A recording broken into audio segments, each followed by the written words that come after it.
can do definition. So definition. You'll be in charge of how we will implement it. I'm gonna be third for counter arguments. We need a second speaker.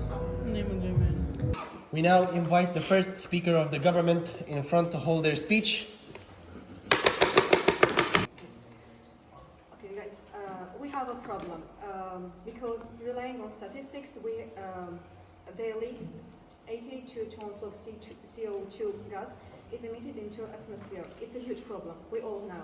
It is because people are using their own cars and vans. So, for accepting this kind of huge problem, we have adopted a strategy to make CO2 emission of gas into atmosphere less. It is not to circulate your own car 7 days in a month. So I'm going to explain how we are going to do. But firstly, I'd like to explain what is the problems we are having because of this. We have air pollution, greenhouse gas effect, global warming. So the most important is global warming, because global warming is a frontier. We need to battle, because if we don't do it now, we are going to regret. Because if the globe warms for 1.8 Celsius, we are going to regret for this, because ice is melting and we are going to have huge problems.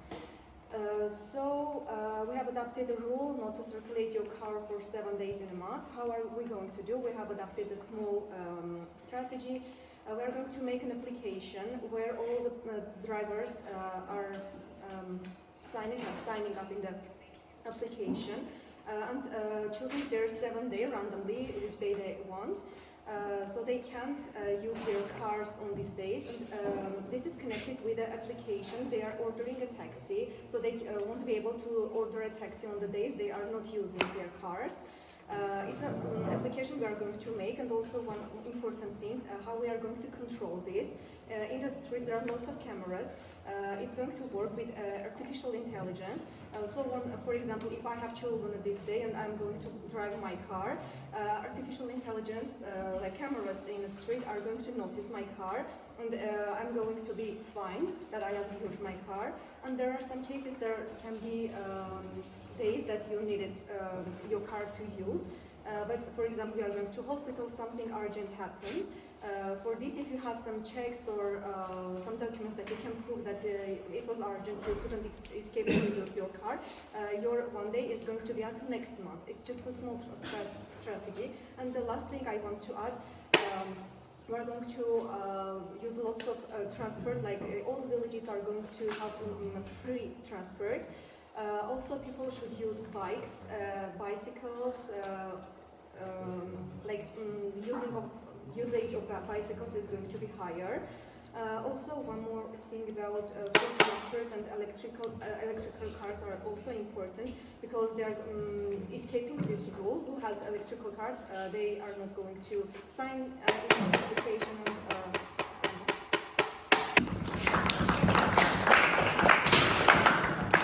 First speaker of the opposition, please come in front and hold your speech. So, dear public, dear ladies and gentlemen, Article 13 of United Nations Universal Declaration of Human Rights states that everyone has the right to free movement. Of course, for you, coming from your comfortable seats in your government, it's easier said than done, because for you it won't be that available. But did you think about people, ordinary people, living, for example, outskirts of the city, who are far near the border with no access to essential things? And car is the only means that makes these people closer, or actually it is the only access to those very principal and necessary things. Going to work, going to school, taking or bringing kids from the kindergarten. Have you think about it? Even making groceries. It's not that easy, but you don't have a car. Of course, for you, then you have more than one car in your household. Maybe it's easier for you, because you will use one car at a time. Okay, no problem, but let's think about public. And you know, I have a question to you.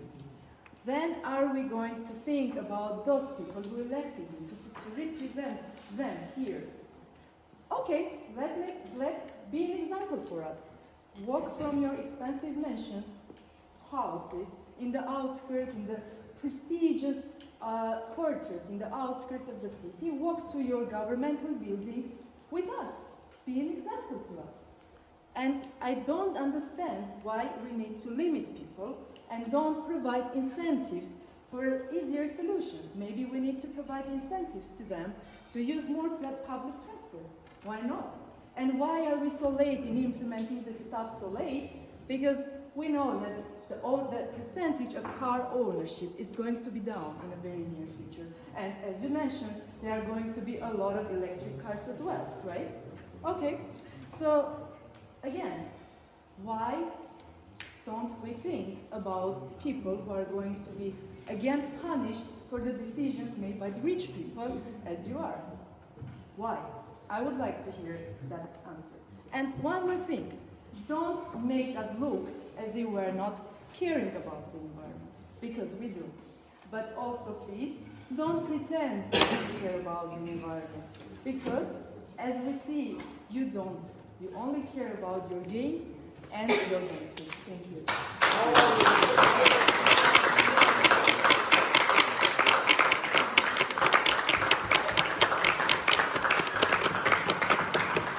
Second speaker of the government, please come in front. So when you look at the shares of emotions, cars and vans, the ratio of emissions are 48% when we compare with other vehicles. So it's not a good option, I guess. So every day, 82,000 people are dying because of the carbon dioxide emissions. And we can save approximately,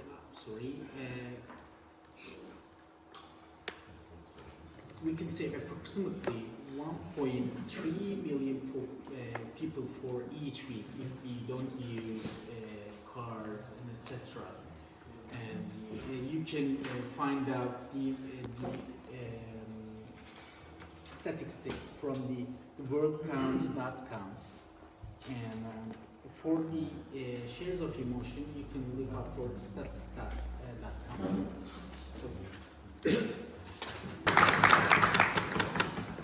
Second speaker of the opposition, come in front to hold your speech.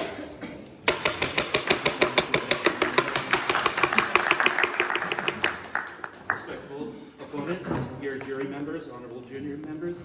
First of all, let's begin by accepting that pollution and global warming are probably the biggest problems that we are facing today.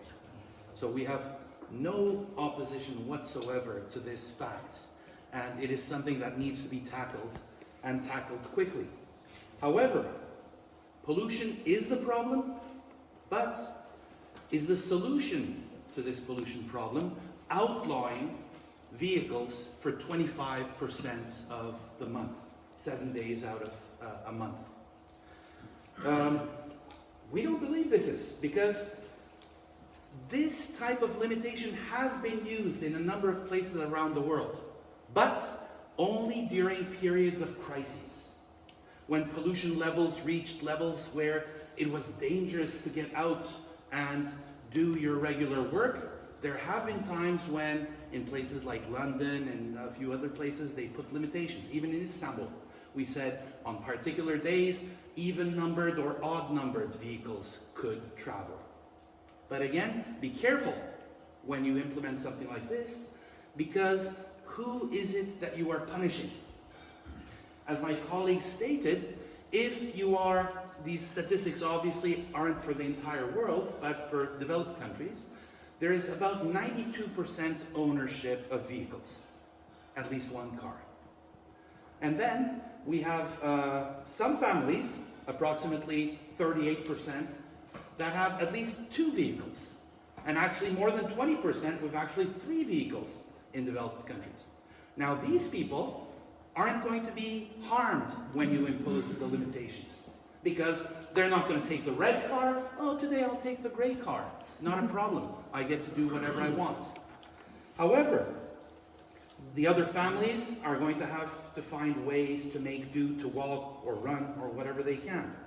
At the same time, we believe that the solution, again, is not to outlaw, but to provide incentives. And the way that we can solve this pollution problem is, one, with cleaner technologies, electric or hydrogen-based vehicles, two, with mass transportation, and third, with car sharing. And the amount of car sharing, car ownership is about to go down drastically. As self-driving, autonomous driving becomes widely accepted, people are not going to own cars anymore. And as a result of this, we will see that with car sharing, it's going to cut down on pollution from these vehicles tremendously as well. And that's what I hope you will also vote for. Thank you. Now, the last speakers, third speaker of the government.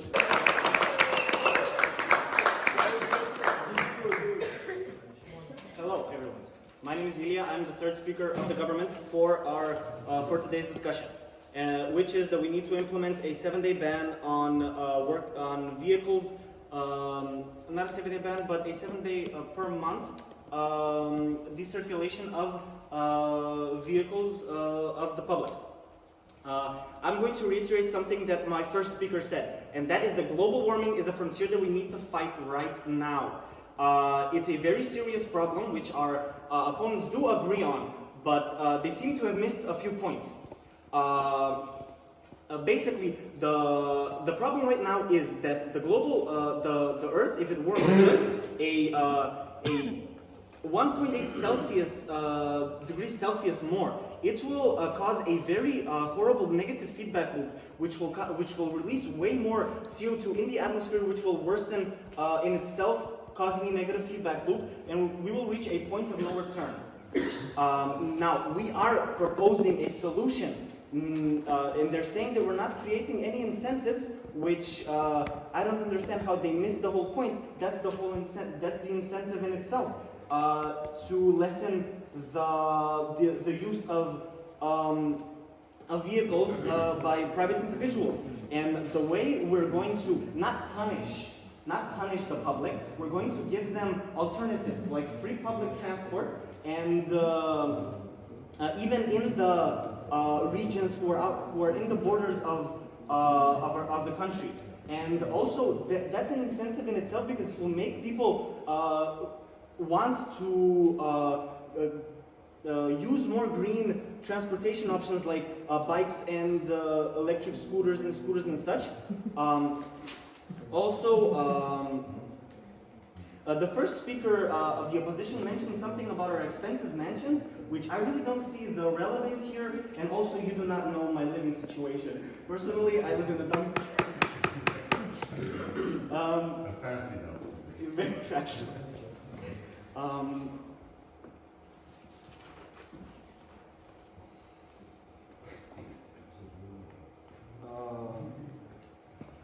The second speaker mentioned something that the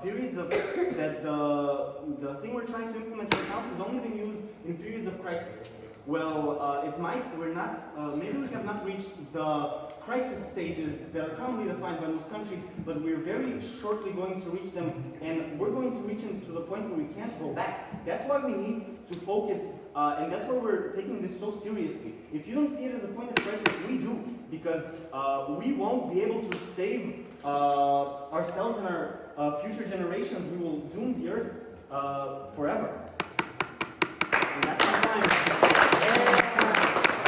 Please come in front for your speech.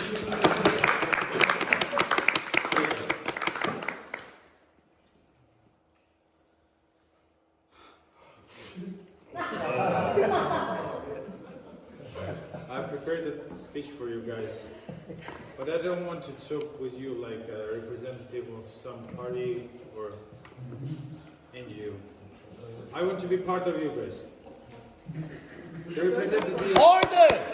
representatives of great countries. You guys have an amazing history, amazing people you're always talking about. And what have they done? They have created a country. They have created a republic where you live now. the diplomatic trace. And now you are the owners of your country. And now what happening now? The government tells us what to do. It tells us that we can't use the cars that we bought, that we're paying taxes for. Why? Because CO2 explosions. Okay. I can't understand that. We have smartphones, we have TVs, we have basic cars, and that harms everything. Harms. The same harming. But now we are going to not use cars because of oxygen? No. That's not wrong. Because actually 66% of oxygen is polluted because of basic cars. So we can use electric cars. Why they don't give us another choice to use? And they're saying, we are giving you free buses or some transport. Okay, have you seen the queues? Who is going to the school in the morning? Who is going to the work? Have you seen the queues? So imagine there is no cars at all. How long will it take you? Also, what are they going to do the people who is working? What was going to be with economy? So no cars. The company will not use its cars. It will damage it.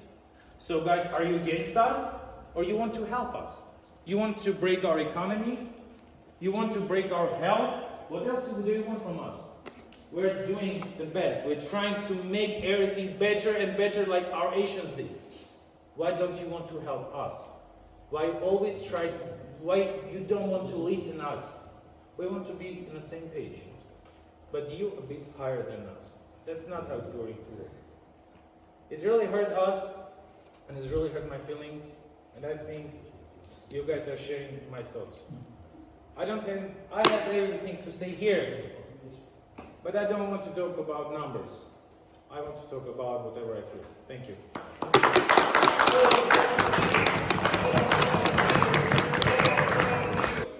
Did you think of any questions to address both teams? So we have 3 people who want to address. So, just before the other evening with some friends, we were talking about the state of rule, about modern democracy, and also we thought about the very recent pandemics and all the measures that we underwent. So my question to you is, so you have an app to follow people around, and also who goes on the day they are not allowed, they should have a special permit declaration to go around. What measures do you have in place to prevent this from becoming a police state? Is the question well taken?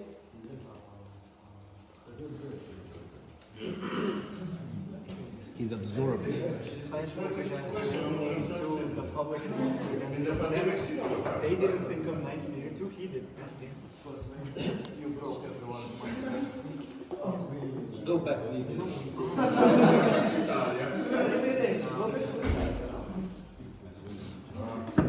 One of the things that we want to point out, and we like the fact that an app was going to be used for this to kind of try to lower the cost, because policing of such regulations, it would be very expensive.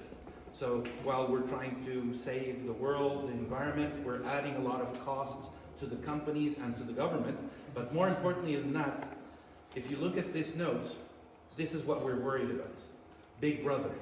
Because that's the state that we will become if we let the government totally follow everything that we do. And even without this, this is a big problem. So it's something we need to remember. Thank you. Our evolution, and actually we believe that it will further push us to evolve more greener technologies. For example, as the first speaker mentioned, electric cars will not be affected by this rule, thus creating more incentive for car manufacturers to create more electric cars. So the cost of electric cars will go down, and there will be more more demand for electric cars and more greener powered vehicles. So we will actually evolve faster and more, and we will evolve to a point where this global warming question won't even be a topic. We will forget about it, like COVID. Opposition? With my colleague's permission, I will try to answer. Yes, there will be a cost, and whatever we try to do. But again, the main difference between the government's position and the opposition's position is how we should try to tackle this problem. Our opposition, our government speakers talk about incentives provided, but again, the incentives are negative incentives. So they want to punish, they want to outlaw, and to avoid that, they're saying this is an incentive. This is not how it has to be done. Directly through the provision of incentives, through tax breaks or other forms of support, or subsidizing mass transportation, we should be trying to do this, rather than saying 25% of cars of the time you're not going to be able to use them. So we need to do this directly through incentives, not with limitations. You didn't answer the question. That's You will raise your votes in 3, 2, 1, and raise.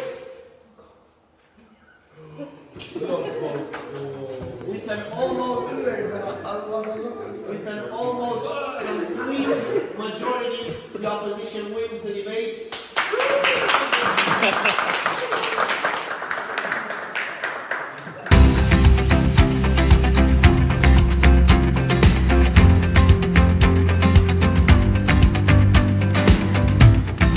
Very much for your facilitation. I'm not so talented in drawing, but this is the brain, and I want to put in the brain of the project all the words that describes what happened until now. Okay, so if you like, so think about only one word and write one word here, there, here, doesn't matter where. Okay, just to understand how looked for you the project until this point.